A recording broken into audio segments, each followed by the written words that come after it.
I had one scene and a half on an episode of Superman, Lois and Clark: The New Adventures of Superman, and it was about a killer who's a master of disguise, and this young punk with long hair on a skateboard runs into Lois, knocks her into traffic, and Superman thinks I'm the killer, and he grabs me and lifts me up off the ground and goes, "Who sent you?"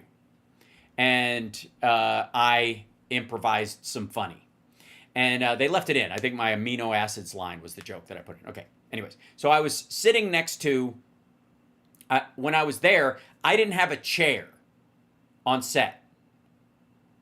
So I had a scene, I had lines. I was an over 5-line actor on this. I was in the, I was a hired actor on this thing. I wasn't, I had room to speak and all. So I should have had a chair by the rules. Every actor who has a line should have a chair. But I mean, even in that situation, I didn't have a chair. Terry had a chair. Dean had a chair. I didn't have a chair. So what did I do? Did I bitch? Was I mean? Did I yell at somebody? No. I sat on the fucking curb on the fake street at Warner Brothers Studios until it was my turn to act. And I had a barrel, yeah. And I was just sitting on the street in my costume, which was my own clothes. Yes, I was in the credits. And she was on the phone and yelling at one of the ADs back and forth, going, "I don't give a fuck if I don't have a plastic parking pass like Dean has. I'm not coming to work tomorrow because I'm sick of this at the gate when this is bullshit and blah blah blah." And I'm like, because the problem apparently is when she showed up, she didn't have a plastic one, so they had to show the paper one that she had, and he had a laminated one and she didn't. And she was yelling in a very mean way at the AD, and I suppose maybe she had an assistant or whoever. It was like 2 or 3 people around her, and they were all catching what for about a fucking laminated parking pass. And I started laughing. I laughed out loud. And she went, "What?" And I said, "Do you have any idea how fast this can be over?" She went, "What?" I was like, "This whole thing. This could be canceled tomorrow. Everybody could be out of a fucking job. There's no reason to treat anybody like, anybody here is magic. The director will be out of a job. The producers will be out of a job. The writer's going to be out of a job. Everybody's equal. We're all going to be ice skating uphill for the next gig. And the more profound the job is, the lower the chances you'll get something else right away. Because there's a lot of things that interfere with that. I can move on to the next thing easier than you can. And so the idea that these folks are your problem or ever will be. In Terry's defense, why didn't she have one? I don't even know that he had a laminated one. I think it was all bullshit. The point was, it had been 3 days back, and they were still catching up with shit. And he was using his old one or something. And they didn't care. He just kept his from last year and put it on his dash, probably. But anyways, and she said, she started to defend it. She's like, "But I shouldn't," I totally get it. But they can't do anything about it. Have your assistant take yours and take it to Kinko's and get it laminated. And don't make it anybody's problem. And they'll apologize tomorrow and bring you one. But it isn't worth treating these people like shit because they're scared you're going to fire them over something that's out of their control. It's terrible. And she was practically on my lap the rest of the show. She was so nice to me from that point forward. She treated me like I was her favorite actor on the show. She was gracious the rest of the time. I don't know if it was a spell or a moment she had gone through. I'm giving her the benefit of the doubt that it could have just been a myriad of things. I always give people room to have their freak out. So she may be a gem to this day. I would like to think that I planted the seed of magnanimity and graciousness in that moment as best I could. And so, but in that moment, the rest of the day, she was like, "This dude's a boss." She was flirty and fun and nice to be around, and that was that. That was my one day. Yeah. So that's the story.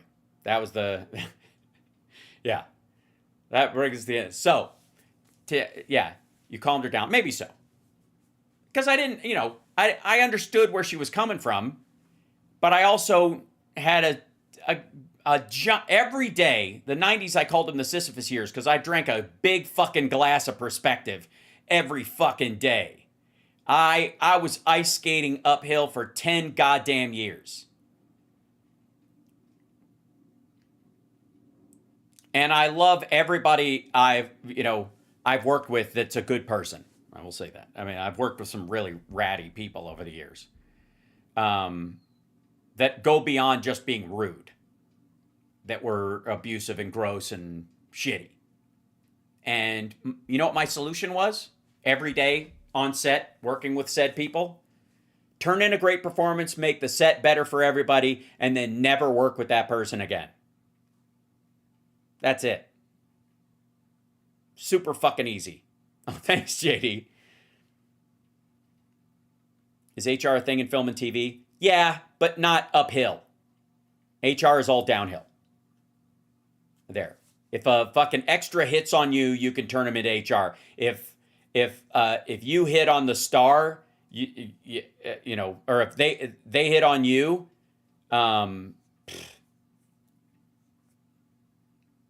it's like keep your mouth shut if you want to keep working.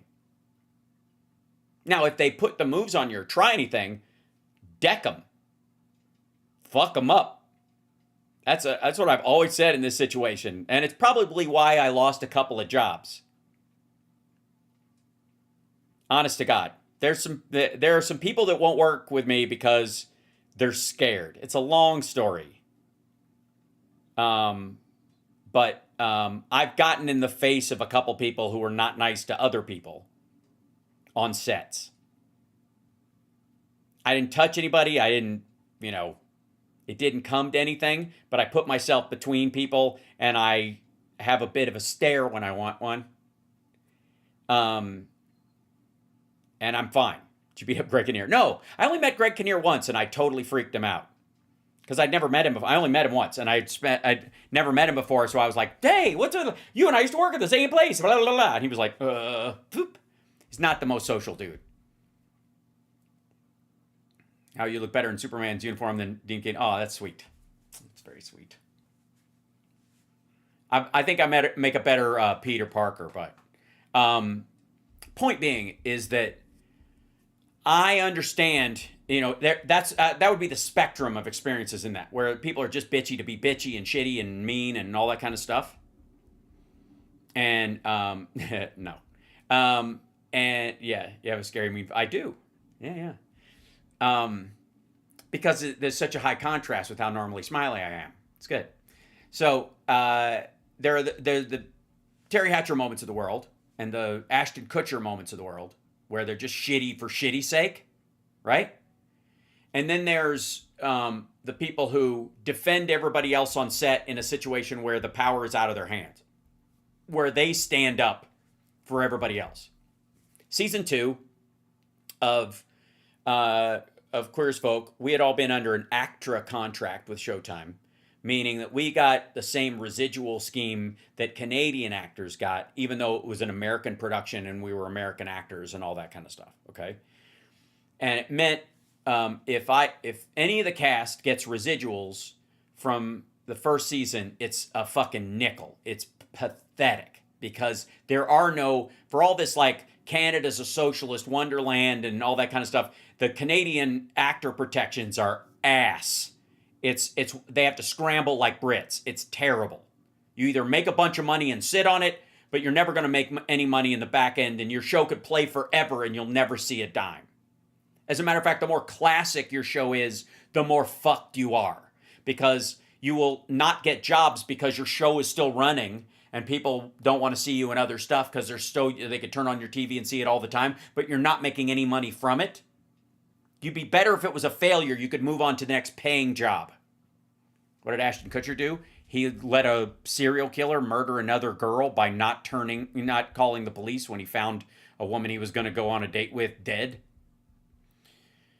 What else? He's a douchebag on set, and he wrote a letter of recommendation for Danny Masterson. I mean, for starters, okay? Yes, it's definitely cheaper to film there. And that's one of the reasons why, Vicky. It's because you as a production company also don't have to pay residuals on the thing. So Sharon Gless and I held out in season 2 because we were the 2 actors on the show with names that really couldn't be replaced without making a giant stink. They felt like they could replace anybody else, but because of me being on Talk Soup and her having Cagney and Lacey in her background, we were the only actors on the show that had a name. So both of us held out with our agents and said, everybody gets an American SAG contract or we're not going back to work. We didn't ask for a big raise. We didn't ask for a leap in money. But she and I both knew that one of the things you can put your kids through school on is residuals. So we held out because we could. The rest of the actors on the show couldn't. Just a reality. Water got us. Yes. Right? So, yeah, that Ashton Kutcher stuff gets worse the more you know about it. Because, I gotta say, a couple things. Punk'd shared an office with us at VH1 when I was doing a pilot called Pop Shot that VH1 stole and made into a show with Patrice Williams using one segment of my 5-segment show. And I love Patrice, so it's not his fault, and rest his soul. He's a super funny fucking guy. But we were across the office in basically this giant empty floor at VH1. And I feel like spilling tonight, so that's what's going to happen. I never really saw Ashton around there because he didn't do much. But his producing partner who ran the show there are only 2 people I have seen in my life in production that were this fucking miserable, just bitter, borderline serial killers. If you'd ever said, okay, we found out somebody that you used to work around was a serial killer, there'd be 2 fucking people I'd go, it's gotta be him. It would be Ashton Kutcher's producing partner on Punk'd, who was a fucking bitter, weird, dark, shitty dude. I don't even remember his fucking name, but it was like Pigpen with evil smoke coming off of him all the fucking time. And the other was Greg Gutfeld's producer on Red Eye on Fox. Because I used to do Red Eye on Fox, and Gutfeld had this dude who worked with him. It was like both of these guys came from the same fucking cookie cutter. They were so goddamn gross. So, it was just brutal. So, being around those guys. And I never understood that because I understand that just having this job, because working actors are a subset of a subset of a subset of a subset. And so you're lucky to be here. So many things have to fucking line up for you to get a job. Like, so many features. That's why I always rejected the idea that it's about rejection. That everybody's like, there's so much rejection in acting. Fuck you egomaniac. You know how egomaniacal you have to think that losing a job in acting is about you unless you actively fucked it up? They didn't like me. They didn't want me. Dude, do you have any, how many moving fucking parts there are in a production? There's so many movies, I think in the 90s I went up for something and I was like, fuck, I nailed that. That was so good. God damn it, what am I doing wrong? I found out the fucking production had just gone under because the money people had backed out. It had nothing to do with my audition. It never happened. And I had taken it personally for 3 weeks and I was like, that's the last time I'm doing that shit. So, was it Jason Goldberg? I don't know his name, but that's sounds right. But because obviously I did Dude, Where's My Car, and Danny Liner was very nice, and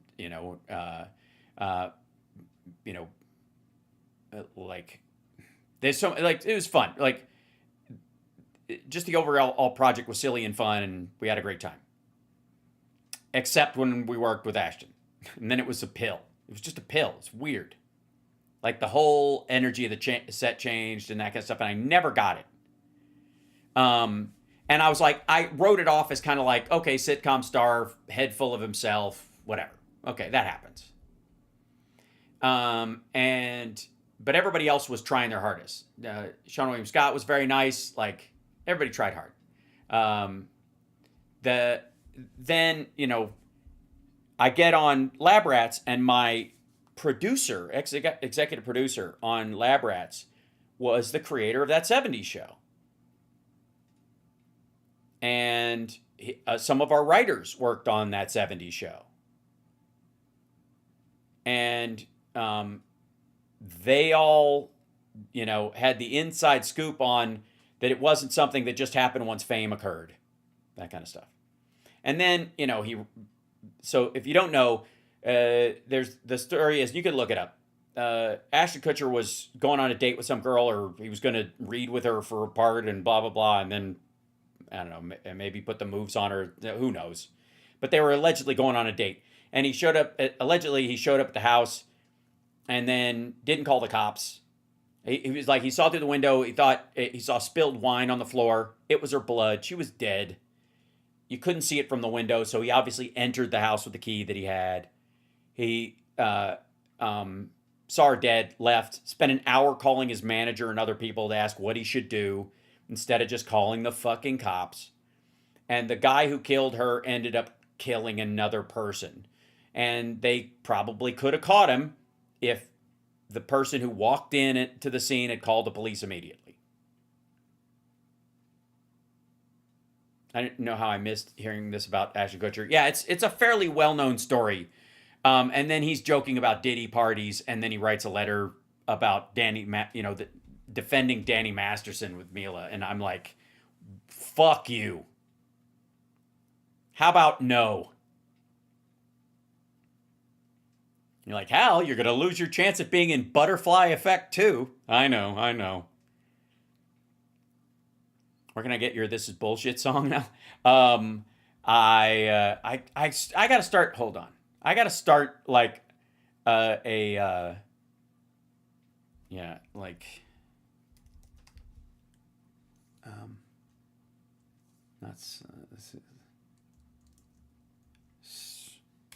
I should start a Spotify channel with all my songs on it or something. Or SoundCloud, right? Hold on, maybe that'll be it. So I think I have one from a long time ago. I don't know if it's still... Yeah.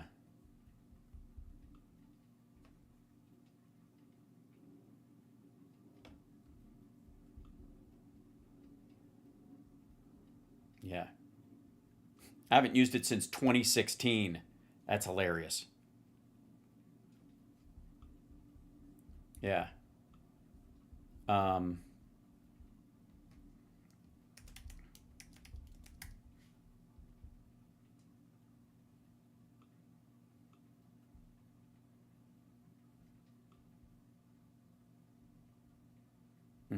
I'll have to start it back up. I haven't used it in ages. All right, I'll fix it. But I'll post them on there. Yeah.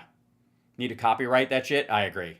I mean, I did write all the lyrics, and it took me a bunch of iterations. I think there's a level of creativity that goes in it even still. So that said, I'm going to sign off because I went way late. And consider this a free Ask Me Anything. So the next time we do a super chat goal, you guys know I'll be worth it. I'm good for an extra one. I can do a super chat goal tomorrow without needing it. So anyways, love your guts, Hal. Hey, the great thing about being an actor, the kind of actor I want to be, is that I want to be an old actor. So I don't care if it's in a hurry. And I'm the turtle in this race. I can hang out and watch people fall aside. Next time, the Terry Garr story, she's lovely. God damn, she's lovely. All right. Meanwhile, you guys are fucking fantastic. Hit the like, share the show. See you next time.